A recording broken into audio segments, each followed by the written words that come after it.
Olá, que tal a gente usar uma analogia bem poderosa para entender o papel de Maria na fé católica? Vamos pensar nela como um sistema solar, uma forma de visualizar ideias bem profundas de um jeito mais claro.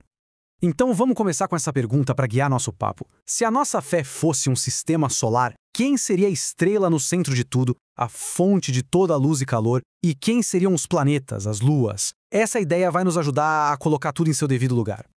Bom, para começar, a gente precisa deixar uma coisa bem clara. O centro absoluto e insubstituível desse nosso sistema. Esse centro é Jesus Cristo, a única fonte de toda a graça e salvação. Não tem outra. E a base de tudo isso, o ponto de partida, é o que a doutrina chama de mediação única. O que isso quer dizer na prática? Quer dizer que Jesus é o único, o absoluto caminho para Deus. Ele é o mediador completo e total. Tudo, absolutamente tudo na fé orbita ao redor dessa verdade. E olha só que interessante essa citação do dicastério para a doutrina da fé. Ela deixa isso claríssimo.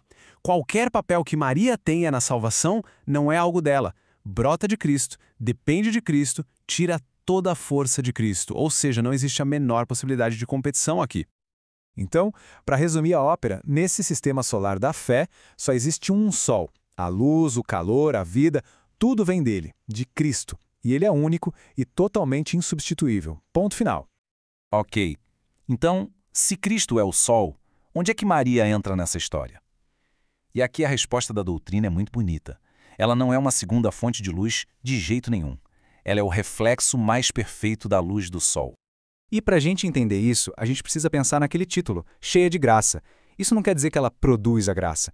Pensa nela mais como um receptáculo perfeito, sabe? Como um espelho limpo, sem nenhuma mancha, totalmente aberto para receber e refletir a luz de Deus. É por isso que ela brilha tanto. E a gente vê essa cooperação na prática em vários momentos na Bíblia, né? Na Anunciação, o sim dela é o que abre a porta para tudo. Nas bodas de Caná, ela não resolve o problema, mas ela aponta para quem pode resolver. Fazei o que ele vos disser. E lá, ao pé da cruz, ela está presente, unindo o sofrimento dela ao sacrifício dele, e ali se torna mãe de todo mundo que crê. E o que é fascinante em Maria é justamente essa dualidade. Por um lado, ela é profundamente humana. Uma mulher do seu povo que passou por pobreza, teve que migrar, sentiu dor, conheceu a dúvida. Mas, ao mesmo tempo, por causa da graça de Deus, ela é a mãe de Deus, a bendita, a expressão mais perfeita de como uma pessoa pode responder ao chamado divino. Tá, mas a gente sabe que essa relação tão próxima pode gerar confusão. É por isso que é super importante garantir que a Lua, por mais brilhante e linda que seja, nunca acabe escondendo o Sol. Vamos entender como a doutrina evita esse eclipse teológico. E isso nos leva a uma pergunta bem direta, que muitas vezes gera bastante debate.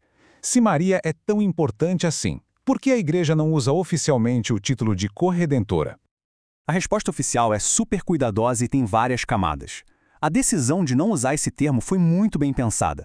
Envolve razões teológicas profundas justamente para não criar nenhuma sombra sobre o papel único de Cristo, mas também leva em conta o cuidado com os fiéis e o diálogo com outras igrejas cristãs. Essa tabela aqui ajuda a gente a organizar as ideias. Vamos lá. Theotokos, que quer dizer mãe de Deus. Isso é dogma, é indiscutível porque, na verdade, esse título defende quem Cristo é.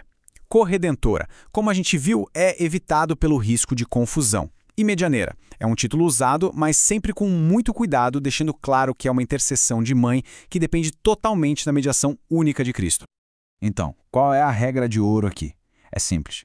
Uma devoção autêntica a Maria sempre aponta para Cristo. A lua nunca é o destino final.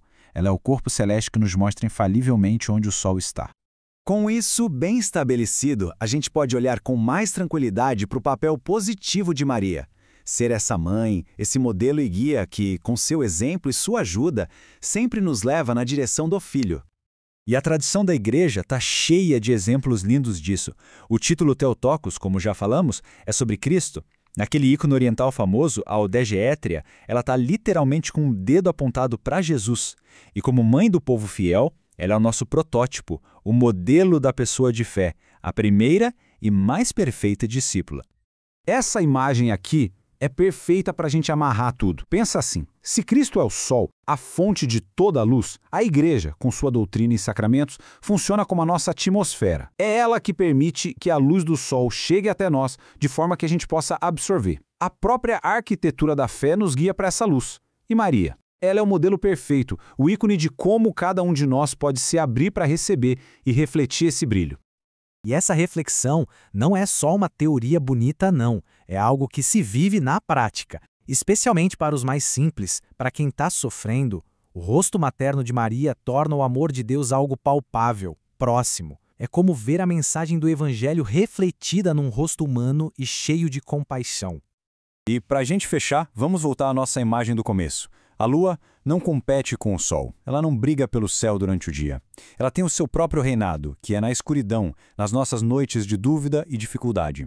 E ali ela governa não com o poder próprio, mas com uma luz emprestada, uma luz que é uma promessa constante, nos lembrando que o Sol, a fonte de toda a luz, nunca nos abandona e sempre vai voltar a brilhar.